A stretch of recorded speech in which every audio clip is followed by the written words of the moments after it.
question for the day that you are going to answer and win a prize, courtesy of the sponsor, is if Ashe deserves twice as many marks as Bayo, and Bayo deserves half as many marks as Tunde, how many marks does Bayo receive when their total mark is 225? This is mathematics.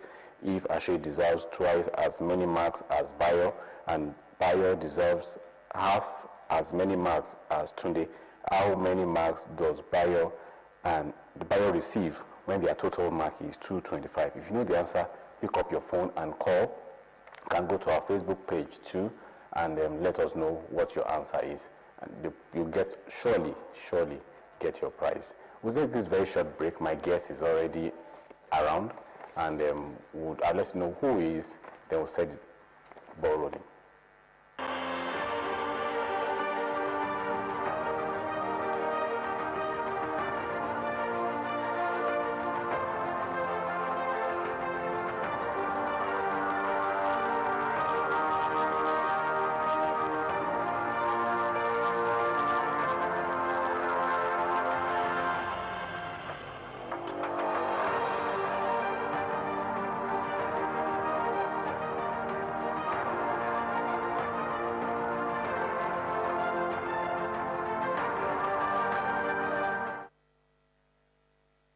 Welcome back, and my guest for today joining us via Zoom is Engineer Wale OLALUWOYE. He's the immediate past Sub-Dean of Faculty of Engineering, Olabisi Onabanjo University, Ibogun campus, where he lectured in the Department of Electrical and Electronics Engineering for over 10 years. He was the subsystem operator at the Transmission Company of Nigeria, TCN, and a consultant to a number of utility solution firms in Lagos and Ogun State. Engineer OLALUWOYE is the immediate past Vice Chairman, Power, of the Nigerian Institute of Electrical and Electronic Engineering, Ogun State chapter, as well as the immediate past General Secretary, NSC, Abeokuta branch.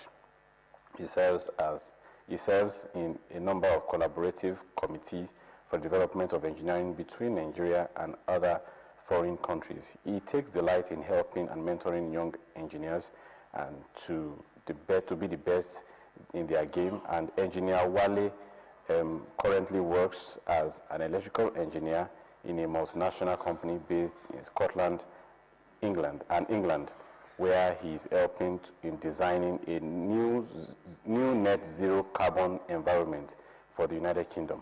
Engineer OLALUWOYE, thank you so much for joining us on this program. Thank you very much, welcome. All right, you are talking today about how to become a marketable engineer. What does that mean? Oh yeah, yes, a marketable engineer. Okay, so can I start Okay, go ahead, please. Okay, good, thank you. All right. Yes, good evening once again, our viewers at home. This evening, my name again is Engineer Wale OLALUWOYE. We are talking about how to become a marketable engineer. By way of introduction, let me start by saying this. Nigerian engineers are getting legitimately employed daily across the globe. In the UK, where I currently reside, over 80% of the workforce is actually engineering. And I've also discovered that 85% of employers will consider candidates with other academic certificates in their employment. Okay? So now, employers, and I think this is where it begins to get interesting. Employers will employ you if you can add value to their company. But they will integrate you if they see that you can create value for their company. And to me, I would say that that is the greater level of job security. Not just adding, create. Of course, if you cannot create, at least add. But when you add, be sure, do a little bit more by creating value for your company. So, who is an employable engineer? An employable engineer is an engineer who is able to add value to our company. Okay? But a marketable engineer is a think tank, so to speak, for his company. Yeah, when everybody is putting in their bits in the company and you come in to put your own as well, the employer likes you. But again, if you can create a niche or carve a niche for yourself and be a think tank in that area, especially as an engineer, you create value for the company and the company integrates you. In fact, if you desire to go, the company will do everything it can to keep you in the employment. And that's what we want to take, that's the level we want to take ourselves to. That's the level I want young people that are aspiring to be engineers to actually take themselves to become marketable. Now, let me just quickly dwell on some myths. Okay, I've had a lot of this in my 10 years of lecturing. Engineering is difficult. But then I've discovered that, well, are there really good things that come easy? The answer is pure no. I have discovered that our mindset really is what the problem is. Many people come into engineering, they are not even prepared. Some are prepared, but they just feel that this is just difficult. And it is the mindset. We have seen people transform after 300 level and get a good grade out in 500 level just because there was a change of mindset along the line. Of course, I've had as well where people will say mathematics is the problem, they don't know maths. Yeah, mathematics is a requirement in engineering. I will not deny that fact. I will not sit here and tell you that it's not a requirement. It is. But spending time with the right resources online is already making that very, very easy already. Now, like I said, of course, thanks to our school that back in State Olabisi Odumajo University, we were able to do online teaching throughout the COVID period and stuff like that after COVID. I taught mathematics for a very, very large class. And in fact, as at last week, somebody still contacted me on LinkedIn, one of my old students, and told me that I taught him engineering and he had an A and he enjoyed it. So it's not about how difficult, there are so many things online that we can really use to actually tack that problem in engineering, in mathematics particularly. And the fact that I had the opportunity of teaching online gave me the flexibility to use some of these resources. So another problem is that people feel that, oh, the jobs are not there. But this is not peculiar to engineering. It's not. It's not. And you would really be shocked. You'll be surprised how much employers are paying to locate the right candidates with the right soft skills every day, not only in Nigeria, outside Nigeria, in Nigeria, everywhere. They are paying so much to get the right people. So it's not a matter of the job not being available. It's not a matter of the engineering jobs not being available. It's a matter of people really not getting the right people with the right academic qualification and the required soft skills that they need. So how do we even go about getting all this? What do I need to focus on? Number one is platform. I need to tell us this, that we need to spend time on beneficial, underline. In fact, I'm supposed to underline that, beneficial social media platforms that will challenge your career. I mean, as a young guy that is interested in making the difference in the world, making the difference, I wouldn't be mentioning names of platforms really. There are platforms that are purely social. You just go there to dance, to show yourself, show your pictures and all those. Yeah, fine. We really need, it's good. But again, there are some serious platforms that you can engage yourself with to become a better person. And permit me to say, and I'll say this for free, serious employers today will not employ you if they don't see your activities on LinkedIn. I have been in a position to in a way employ or be part of the process of employment as well. And I know that people go into these places, once they are seeing you, they have already gone into your LinkedIn profile to check your activities there. It gives them a good picture of who exactly you are, even if you are saying something different. Okay, so I will talk about the materials. I've mentioned that as well. I'll spend time with materials that will make your learning very, very easy. Beyond our lectures, there are several learning aids on the internet with a variety of teaching methods and aids, including mathematics, which I've talked about. So having done all that, you need to engage yourself in discussing interesting areas, move discussions into across these social networks on areas that that are in tandem with what exactly you want. And I tell you, A lot of things, a lot of problems have been cracked when we engage in these discussions. Okay, so further actions to take, moving from that, network with great people who will add to your skills. Soft skills may be acquired, soft skills will not always be acquired in the classroom. Yeah, you learn your mathematics, divide, x, and all that, but you need to have some other skills like the programming language. I just had to keep this very short. Social programming language, coding, analytical skills. So many of these things, as a matter of fact, so many of these learnings can be done online free of charge, and some with as very, very little amount, 1,500 and stuff like that. Those things really add to you. By the time you put them up to get employment, it makes you very, very marketable. It makes your employer see that this person really knows what he's doing. So maximize opportunities that you have to learn. Okay, so let me just begin to round off. What's the future of engineering? In the near future, two things will happen. Two things. Number one, machines will replace human beings. Machines in the near future will replace human beings. That's a very sad news, but again, the good news for those of us that the younger people who may want to take up engineering is that engineers will invent these machines. Okay, so when machines are replacing human beings, engineers are inventing these machines. So there's no way engineers would definitely, they always have their own job. So you want to secure your means of survival in the future, I would tell you, consider studying engineering. Well, thank you very much. All right, Engineer Wale, thank you so much for that brief but insightful exposition. Let me use that word. But I would like to take you up on some few things. You mentioned addition of value and creation of value. Now, yeah. Aside from semantics, what practical way can you differentiate between these two? Okay, between addition of value and creation of value. Yes. Thank you very much. Now, you see, there is for instance, the company where I work at the moment, when I got in there, I met people, brilliant people, doing different things, found very creative knowledge, very creative ideas of which they are doing things. Now, when I came in, the first thing I thought of is, Wale, you have to just look at what they are doing, identify the loopholes, and see what you can do differently. If what they are doing is what you want to do and add to it again, just to get the job done, yeah, they will, at least the job is going on, they will help you, they will add you.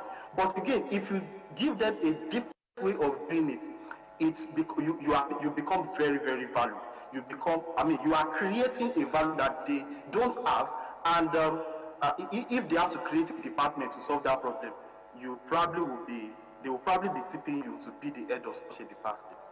All right, so one of the problems that if you check the minds of young engineers or would-be engineers is that automation of things. Now, if I want to be an engineer and you are telling me that very soon a machine will take over my fields, then why study engineering? Can you shed more light on that? Now, thank you very much. You just mentioned something now. You said automation is taking over. Who are the people automating? Who are the people behind the automation? It's still the engineers. Now, let me tell you something. I've had a lot of things.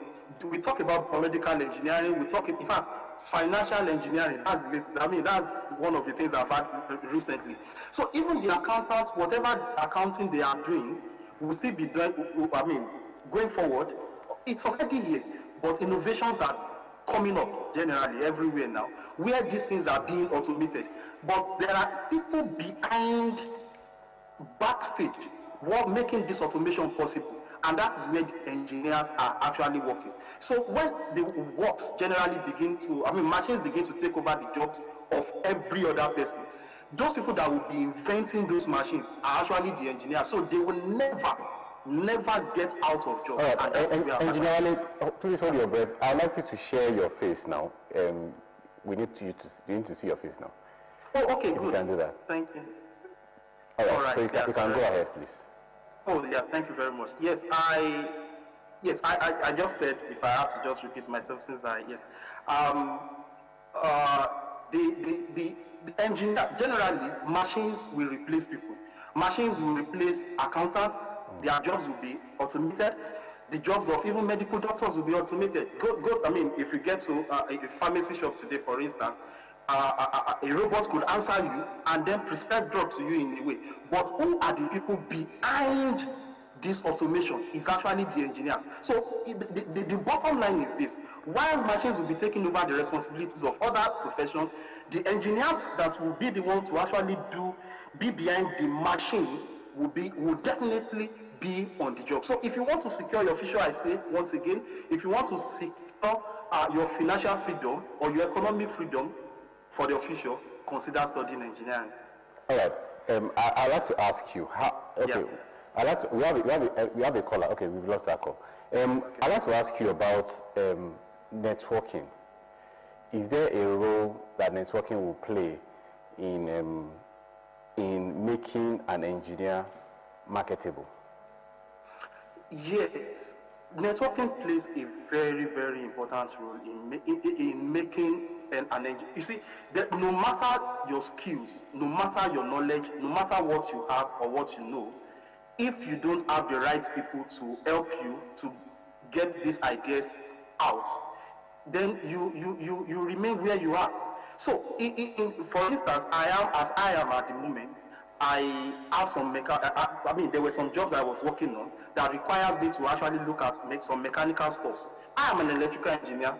So who do I actually look at? I mean, how do I resolve that? I have to talk to some of the friends I have in mechanical engineering, and not just friends, people who are skilled in that particular area, not the field of mechanical engineering. So as much as you are trying to grow yourself vertically in your own particular field, it is important to consider horizontal networks that will help you in achieving. You see, the future of engineering is not just one discipline. It is multidisciplinary. Everything will revolve together in such a. I mean, we are talking about biomedical engineering. At the moment, we talk about so many of all these things that are being automated. As an engineer, I need to understand what the doctor is doing so that I can incorporate what he's doing into my own machine. And at the end of the day, tomorrow I send him out of job because my machine will be doing his job. So I need to network. That is the truth. That's kind of cruel because yes, you're an engineer, but yet you are making other people. You see, that is where we talk. When we talk about creating the value, it's not about just adding to it, doing it the way other people are doing it. You are creating something that will add value to people. I mean, let the doctor also be creative. Let other professionals as well also let them be creative. Let them do something that maybe somebody else will not be able to do. Maybe an engineer will not be able to do. So let them remain in business. But for us in engineering, we have already identified how we can remain in business perpetually.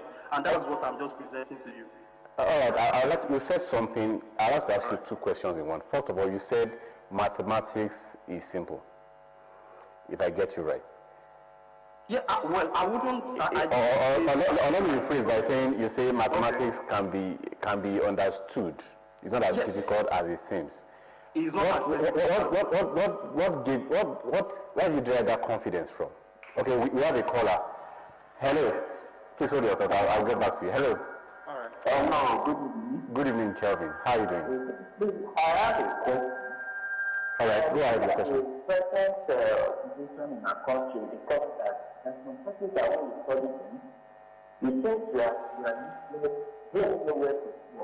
Especially that energy biology, even some of us need in so my question is, how do we know? Because we have many engineers that are very they don't talk in one system and the other. So we then say that actually something is married, that actually becomes something like this. So we don't have this work. We don't have anything to affect it. So I think that So Kelvin, what exactly is your question now? Because we can't really understand. Yes, the question I'm trying to ask you, the question is that the issue of engineering something to be more project in Nigeria, because actually we didn't have anything to be affected. You're asking what can engineering companies do in Nigeria to be more thorough? If I can get your question. Okay, I'll allow Engineer Wale to take that. I don't have anything to affect you. All right, Engineer Wale is asking what steps should engineering companies in Nigeria do to be more thorough in making this place better? Okay, so if you can just help me put it in perspective again, I think he was talking about, I couldn't hear him at all, so I'm just depending totally Yes, on he's talking about what the Nigerians, engineering companies in Nigeria can do to make, you have so much challenge, so much opportunities here in this country, so much problems to solve with engineering skills. Now, how can our companies here be more thorough to achieve this objective? Oh, okay. All right. Thank you very much. That's a very beautiful question. Thank you very much for asking that question. Yes, I must say this. The engineers we have in Nigeria are doing wonders. Sincerely, are doing wonders. I think we really have what to do as engineers. But what we really need to do, what really needs to help, what would help us in achieving what he's saying is external. If we have the right environment, what we will be doing will be, I can simply describe it as wonders in engineering. Now, let me say this. The skills that Nigerian engineers have is top-notch all over the world. When I got employed where I am, few months ago, only 2 Nigerians were given employment in that. Only 2 people were given employment in my department. When I discovered who the second person was, I discovered that he's not even a Nigerian, he's alone. He's a Yoruba person. Now, there was another job I got, who the second person, 2 of us were selected. The second person is from Edo State. Where are other people? Of course, this is Britain. This is England, where we think that everybody, they are good, they are this and that. So, but the engineers in Nigeria have these skills. They have the competence. They have what we need is purely the right environment. And that, I must say, is beyond what we can do. I think it's an external influence that really must help us to achieve this. All right, and how do you think engineers in Nigeria can make themselves available to those external influences? Oh, well, if that is the case, I think we are having an internal discussion with that. In that area, we meet, for instance, as Nigerian Society of Engineers, Abeokuta has a branch, and I am very much involved with it. I handed over as the Gen Secretary a few weeks ago. Now, we have discussions. We meet every month. We have discussions, and we tell ourselves that we need to network with people. You see, we need to be in the right places so that we can get the right, what do I put it now? The right propositions to pass through. So that's really what we are doing, part of what we are doing. But we have conversations amongst ourselves every time, and I want to believe that we are making progress with it because we're already seeing results. But the way everything is at the moment, many things is down already, but we are picking up. It might not happen in a day, but we will surely get there. Very soon. Okay, we'll surely get there. But before I let you go, this program is sponsored by Prince Engineer Mrs. Shillon, FNSC, as you know. And in your sincere thoughts about what he's doing with this program and what he's achieving with it. Oh, yeah, thank you very much. Engineer Prince Mrs. Shillon, I know him personally, and the drive he has for this program is very, very excellent. I don't know where he's got that from, but the passion he has for young minds to be the best in whatever they want to do is seriously excellent. And I want to really commend him for that. I've met him one-on-one, I've appreciated him one-on-one, and I will use this medium to also say thank you to Engineer Prince Mrs. Shillon for this very big opportunity that he has given to us. Thank you, sir. Thank you, Engineer Prince Mrs. Shillon, FNSC, for giving us this opportunity. And on this note, we'll have to go. Our time is up. But I want to say a big thank you to Engineer WALE OLALUWOYE, all the way from United Kingdom. Thank you so much for making our time to be on this program. Thank you. Hopefully next time you will have to join us again if we call on you. All right, we'll have to go. Our question for the day, nobody called, so nobody got it, but the answer is 45. In case it is, you worked it out. But the question for the week is, a regular polygon has each of its angle as 160. What is the number of size of the polygon? If you know the answer, let us have it on Facebook at Ogun TV and on Instagram at Ogun State Television. We have to go. Thank you so much to the sponsor, Prince Engineer Yemisi Shilon, FNSC, for putting this together. And thank you so much, our numerous viewers from across the globe, for watching this program. Next week is another time I will come to you with another interesting edition. My name is Tunolanio, and I'm saying to you, bye-bye.